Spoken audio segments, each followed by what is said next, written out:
30 septembre 2023, nous sommes en Colombie, à Medellín. On n'arrête pas de nous parler d'un petit village qui borde la mer des Caraïbes à 600 km au nord de Medellín. On décide donc de s'y rendre en bus. Après un long voyage exténuant de plus de 11 heures de bus, on arrive enfin à destination.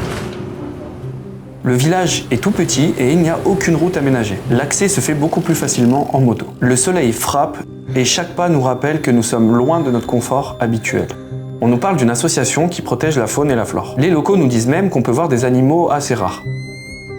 Ça éveille forcément notre curiosité et on décide de tenter l'expérience. On se rend dans une cabane un peu vétuste à laquelle est adossé un ponton en bois.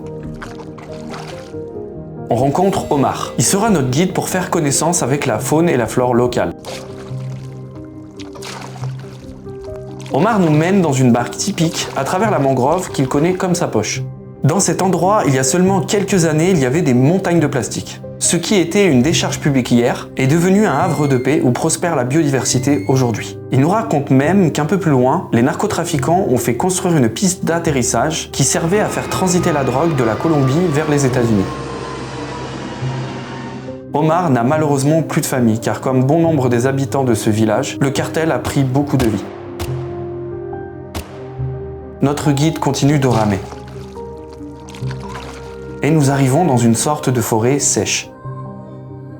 Omar prend alors ses jumelles et pointe la cime des arbres. Il nous dit en espagnol « Est-ce que vous voyez dans cet arbre ?» Je ne parviens pas tout de suite à les repérer et je les cherche dans les arbres, quand soudain, ils apparaissent sous nos yeux. Omar nous a appris ce jour-là que même les endroits les plus brisés peuvent renaître. N'hésite pas à soutenir mon travail en likant, partageant et en t'abonnant.